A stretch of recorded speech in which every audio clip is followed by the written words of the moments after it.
말씀은 창세기 18장 9절에서 15절 말씀입니다. 창세기 18장 9절에서 15절 말씀입니다.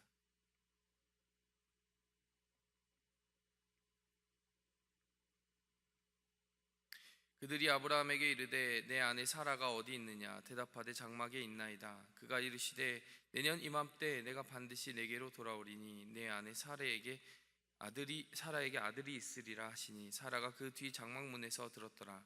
아브라함과 사라는 나이가 많아 늙었고 사라에게는 여성의 생리가 끊어졌는지라. 사라가 속으로 웃고 이르되 내가 노쇠하였고 내 주인도 늙었으니 내게 무슨 즐거움이 있으리요? 여호와께서 아브라함에게 이르시되 사라가 왜 웃으며 이르기를 내가 늙었거늘 어떻게 아들을 낳으리오 하느냐? 여호와께 능하지 못한 일이 있겠느냐? 기한이 이를 때에 내가 내게로 돌아오리니 사라에게 아들이 있으리라. 사라가 두려워서 부인하며 이르되 내가 웃지 아니하였나이다. 이르시되 아니라 내가 웃었느니라. 아멘. 지난 시간에 우리가 창세기 18장 초반부를 다루면서 새 이름을 주시는 하나님에 대해서 살펴보았습니다. 새 이름을 주신다는 것은 무엇입니까? 계속해서 우리의 힘으로는 불가능할 것만 같은 그 하나님의 언약을 반드시 이루어질 것으로 믿고 그 믿음의 리마인더를 날마다 입속에 두라는 거 아니겠습니까? 하나님께서 나의 믿음이 미치지 못하는 그 언약이라 할지라도 하나님의 능력으로는 불가능한 것이 없다라는 것을 날마다 일깨우라는 것이겠죠. 자, 오늘 본문 말씀은요, 다시 그 말씀을 반복하시는 장면이 나오는 것을 우리가 볼 수 있습니다. 자, 이 본문 말씀을 통해서 우리가 살펴볼 수 있는 하나님의 메시지, 오늘 우리에게 주시는 하나님의 말씀은 무엇일까? 첫 번째로 살펴볼 수 있는 것은요, 바로 가정과 공동체의 믿음의 균형을 주시는 하나님에 대한 메시지입니다. 우리는 가정과 공동체에 그 누구도 믿음에 뒤처지지 않고 함께 고른 믿음을 가지고 언약을 함께 품고 함께 동행할 사람들을 위해서 기도해야 하는 것입니다. 나 혼자 믿음이 좋으면 된다? 그것이 아니라 같은 믿음을 품고 나아가야 됩니다. 어딜 보면 그걸 알 수 있느냐? 자, 오늘 9절에서 15절 말씀이 사실은 반복이라는 거 아십니까? 반복입니다. 오늘 10절 말씀에 특히 보면은 내년 이맘때 내가 반드시 내게 돌아오리니 내 아내 사라에게 아들이 있으리라. 자, 이 말씀이요, 사실 창세기 17장 21절 22절 말씀에 그대로 반복이 되어 있습니다. 내 언약은 내가 내년 이 시기에 사라가 내게 낳을 이삭과 세우리라. 그러니까 이미 아들을 주시겠다라고 하는 이 말씀의 골자가 창세기 17장에 이미 아브라함에게 주어졌다라는 얘기입니다. 게다가 더 자세합니다. 이삭이라고 하는 이름까지 주셨어요. 근데 왜 같은 말씀을 반복하셨을까? 시기적으로도 똑같거든요. 17장에서도 내년 이 시기에, 18장에서도 내년 이맘때에. 그러면 도대체 이게 어떻게 된 일일까요? 하나님은 왜 같은 말씀을 반복하시기 위해 두 번이나 아브라함을 찾아오신 걸까요? 사실 하나님이 아브라함에게는 두 번 말씀하실 필요가 없죠. 아브라함은 이미 접수를 했습니다. 근데 하나님은 사라에게 말씀하고 싶으셨습니다.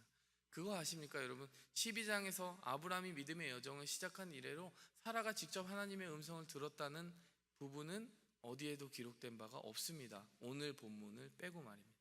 여러분, 창세기 18장에 와서야 사라는 비로소 하나님의 음성을 직접 듣는 것입니다. 장막문 뒤에 비록 숨어 있을지언정 하나님이 약속하시는 것을 직접 자신의 귀로 듣게 되는 것입니다.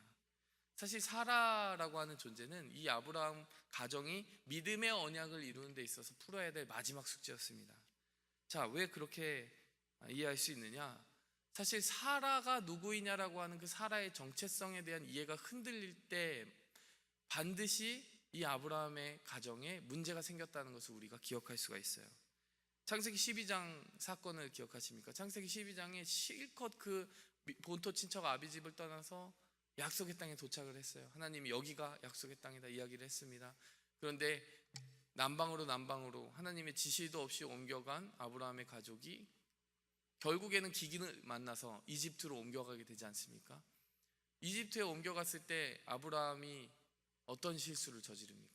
사라를 누이라고 파라오에게 속여서 거의 빼앗길 뻔하지 않았습니까? 사라가 누구이냐, 사라가 내 언약의 파트너냐라고 하는 사실에 대해서 아브라함 안에 분명함이 없었던 것이죠. 그런가 하면 창세기 16장의 상황도 거의 유사합니다. 창세기 16장에서 사라가 먼저 제안을 해요. 내가 나이가 늙어서 이제 아이가 나를 통해서 나올 수 있겠느냐. 그 말은 없지만 거의 그 말이죠.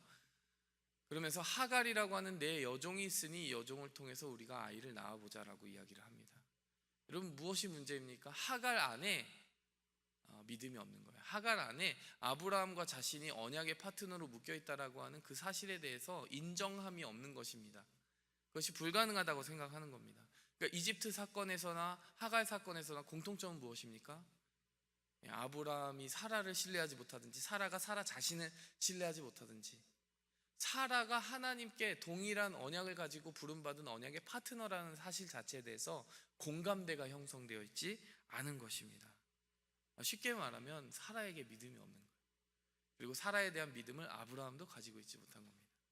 근데 오늘 본문 말씀에서 하나님은 아브라함에게만 하나님이 아니라 사라에게도 하나님 되시고, 아브라함에게만 주신 언약이 아니라 사라에게도 그 언약을 주셨다는 사실을 분명하게 리핏 하시는 것입니다.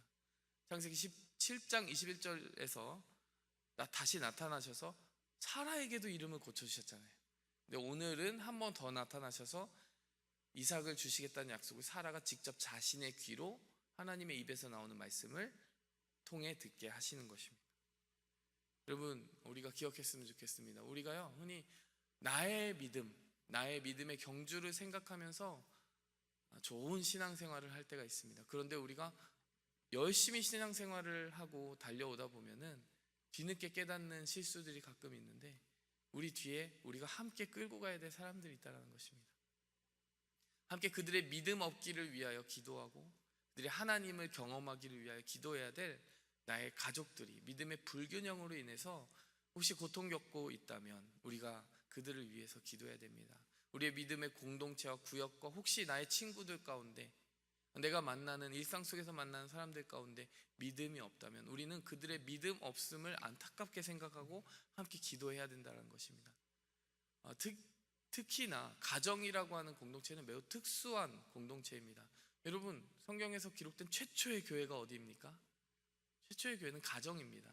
아담과 하와가 있었을 때 그 가정을 통해서 하나님은 처음으로 그리스도의 언약을 계시하셨습니다. 원시 복음이라고 하지요.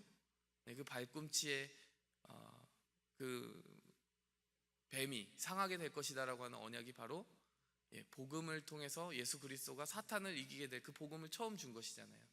그 가정이 복음의 사명을 받았습니다. 여러분, 가정은요 항상 함께 가도록, 한 몸으로 가도록, 그리고 믿음의 균형을 가지고 가도록 하나님이 부르신 것입니다. 여러분, 우리 가운데 오늘 기도해야 될 것이 있다면요, 바로 우리 공동체 안에, 가정 안에 혹시 믿음의 불균형은 없는지 그것을 살펴보고 우리 마음속에 주시는 부담감으로 그들을 위해서 우리가 중보해야 될 것 같습니다. 자, 두 번째로 우리가 살펴봐야 될 것은요, 우리가 하나님을 경험하는 믿음을 가지도록 기도해야 됩니다. 자, 하나님을 경험하는 믿음은 도대체 어떤 믿음인가? 오늘 본문 말씀에서요 한 가지 질문을 던져봐야 됩니다. 자, 이렇게 믿음 없던 사라였습니다. 하나님 한 번도 만나보지 못한 사라였습니다. 그런데 하나님이 오셔서 너 내년에 아들 낳을 거야. 자, 이 말 한마디 했다고 갑자기 없던 믿음이 생기게 될까요? 생길 수도 있겠죠. 하나님이시니까. 오늘 12절 13절 말씀에 보시면은 사라가 어떻게 믿음을 얻게 되었느냐, 그 how, 프로세스의 문제를 규명할 수 있는 힌트들이, 단서들이 여러 군데 나와 있습니다. 자, 오늘 본문 말씀을 보니까요 12절에 사라가 속으로 웃고 이르되 내가 노쇠하였고 라고, 자, 이렇게 말씀을 기록하고 있습니다. 사라가 어떻게 웃었다고요? 껄껄껄 웃은 게 아니라 속으로 웃었대요. 여러분, 지금 사라는 어디에 있습니까? 하나님과 천사들, 그러니까 이 세 사람이 와서 처음 도착했을 때 아브라함에 어떤 질문을 합니까? 지금 오늘 대화 속에서 질문하는 게 무엇입니까? 사라가 어디 있느냐 이렇게 묻잖아요. 그러니까 이것만 보면요, 하나님이 사라가 어디 있는지 눈에 안 보이니까 어디 있는지 모르는 것처럼 기록이 되어 있어요. 마치 그렇게 기록이 되어 있다는 것입니다. 근데 실제로 하나님이 모르실까요? 모르실 리가 없죠. 근데 장막 뒤에 숨어 있던 사라는 아마도 그렇게 착각을 했을 수 있어요. 자기가 어디인지 묻는 걸 보고 모르는구나 그러면서 뒤에서 엿듣고 있는 거죠. 근데 다 들었어요. 다 들었는데 속으로 웃었어요. 소리나게 웃은 것도 아니에요. 껄껄껄 웃은 것도 아니에요. 그런데 갑자기 13절에 하나님이 뭐라고 하십니까? 사라가 왜 웃느냐라고 이야기를 하는 거예요. 그러면 이 상황이 왜 사라에게 믿음을 줄 수밖에 없는 장면입니까? 사라는 분명히 속으로 웃었는데 하나님은 그 속으로 웃는 사라의 웃음을 들으셨다라는 거예요. 여러분, 바로 이 장면이 하나님을 사라가 처음으로 경험한 장면이라는 것입니다. 그냥 자신이 믿을 수 없는 그 말씀 몇 마디를 들은 정도가 아니라 자신의 마음을 감찰하시고 숨겨진 정말 그 장막문 뒤에 물리적으로도 숨겨져 있었고 자신이 입 밖으로 내지 않은 그 마음속의 웃음까지도 영혼의 숨김까지도 다 들으셨던 하나님을 경험한 이때야말로 사라에게 진정한 믿음이 발생되었던 때라는 거예요. 하나님이 믿음의 창조주가 되신 것입니다. 여러분, 이러한 사건들이 성경에는 종종 기록이 되어 있습니다. 사마리아 땅을 지나가시면서 사마리아 여인을 만났습니다. 사마리아 여인은 이 예수님이 왜 유대인인데 자기와 상종하느냐 뭐 이런 질문을 가지고 있었어요. 대화를 해보니까 선지자인 것 같다. 왜 그랬죠? 자신이 그 화려한 이혼의 경력이라고 해야 될까요? 이렇게 여러 5 남자들을 거쳤던 그런 사연들, 그 누구에게도 공개하지 않았던 사연을 예수님이 말씀하시는 거예요. 그런 경험을 하게 됐습니다.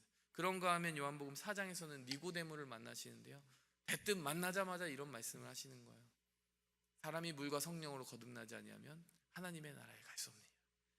근데 니고데모가 갑자기요 거기서 무슨 말씀하시는 거예요? 이렇게 하지도 않고 기다렸다는 듯이 그 이후에 질문들을 쏟아냅니다. 왜 그렇죠? 그 니고데모 안에 있었던 가장 큰 관심사가 하나님의 나라였다는 것을 예수님이 아시고 그것을 정확하게 겨냥하여 말씀하셨거든요. 여러분, 우리가 이런 하나님 만나야 되지 않겠습니까? 내 마음속 가장 깊은 비밀이라도 감추일 수 없는 감찰하시는 하나님을 만나야 됩니다. 여러분, 이 하나님을 만날 때 우리의 믿음이 새로워질 수 있습니다. 우리가 이전에 있었던 그 믿음의 경험들은 화려할 수 있어요. 믿음의 간증들은 많을 수 있어요. 언제 하나님을 만났느냐, 하나님을 경험했느냐, 많은 스토리들이 있을 수 있어요. 그런데요, 그 경험들을 과거에만 묶어두지 마십시오. 오늘 하루도 하나님이 새롭게 나를 만나 주십시오. 하나님 새롭게 하나님 경험한 일들이 있게 해주십시오. 그 사모함이 있어야 됩니다. 여러분, 우리가 답을 가지고 있는 것만으로는 믿음이 새로워질 수 없어요. 예수님 하나님의 아들이시지, 나의 죄를 위하여 십자가 지시고 부활하셨지, 그 답을 우리는 다 알고 있습니다. 근데 오늘 우리의 삶 속에서 그 십자가와 부활의 능력이 되살아나야 되지 않겠습니까? 오늘 그것이 나의 믿음으로 녹아서 나의 기도 안에 새로운 하나님을 경험할 수 있는 그 다음의 경험, 그리고 그 다음에 간증들을 만들어내는 열쇠가 되어야 되지 않겠습니까? 여러분, 이 믿음이 새로워지게 해달라고 기도해야 됩니다. 히브리서 말씀에 믿음의 주요 온전케 하시는 이인 예수 그리스도를 바라보라 라고 하는 말씀이 있습니다. 믿음의 주요, 영어로 보면요 뭐라고 되어 있냐면 Author of Faith라고 되어 있습니다. Lord of Faith가 아니에요. 주님이 아니라 믿음의 주라는 게 믿음을 만든 Author, 창조자라는 거예요. 여러분, 우리 안에 믿음을 새롭게 하시고 믿음을 만들어 주실 수 있는, 믿음의 원작자가 되실 수 있는 분은 하나님밖에 없습니다. 여러분, 믿음이 약해질 때 오늘 믿음의 자리로 사라 안에 없던 믿음을 창조하시는 그 하나님 바라보시기 바랍니다. 말씀을 맺겠습니다. 우리가 오늘 2가지 기도 제목을 정리하고 갔으면 좋겠습니다. 우리 가족 안에, 공동체 안에 혹시 나와 믿음의 언약을 함께 하고 있다라고 하는 사실에 있어서 충분히 공감하지 못하고 있는 그런 믿음의 불균형이 있다면 여러분, 그들을 위하여 중보하십시오. 2번째로 우리가 무엇을 위해 기도해야 됩니까? 바로 그 믿음을 주시는 하나님의 기적이 일어나도록, 무엇보다 우리 자신이 이전에 하나님 경험했던 것으로 그냥 만족하면서 사는 것이 아니라 오늘도 그 믿음을 새롭게 경험하는 사라와 같은 경험하게 해달라고, 뿐만 아니라 이 경험을 나와 함께한 공동체와 가족들이 함께 누리고 공감할 수 있게 해달라고, 공유할 수 있게 해달라고 기도하시기 바랍니다. 우리 함께 주님 앞에 기도하시면서 나아가겠습니다. 하나님 아버지, 오늘도 말씀 속에서 우리에게 자신의 놀라운 믿음의 역사를 계시하시는 주님을 바라봅니다. 하나님, 사라의 이야기가 사라의 이야기만으로 끝나는 것이 아니라 오늘 우리 삶 속에 간절히 이루어지기 바라는 그러한 기도가 되기를 바랍니다. 하나님, 우리에게 믿음 허락하여 주시옵소서. 우리가 홀로 외로울 때에도, 우리가 남몰로 눈물 짓는 비밀스러운 기도조차도 하나님께는 단 한 가지도 숨겨짐이 없음을 우리가 늘 생각하며 믿음을 새롭게 할 수 있게 도와주시옵소서. 타성에 젖은 그 믿음을 오늘 하나님을 새롭게 경험함으로 깨뜨릴 수 있게 하시고 갱신하게 도와주시옵소서. 이번의 말씀 예수 그리스도의 이름으로 기도하였습니다. 하늘에 계신 우리 아버지여, 이름이 거룩히 여김을 받으시오며 나라에 임하옵시며 뜻이 하늘에서 이룬 것 같이 땅에서도 이루어지이다. 오늘날 우리에게 일용할 양식을 주옵시고 우리가 우리에게 죄 지은 자를 사하여 준 것 같이 우리 죄를 사하여 주옵시고 우리를 시험에 들게 하지 마옵시고 다만 악에서 구하옵소서. 대개 나라와 권세와 영광이 아버지께 영원히 있사옵나이다. 아멘.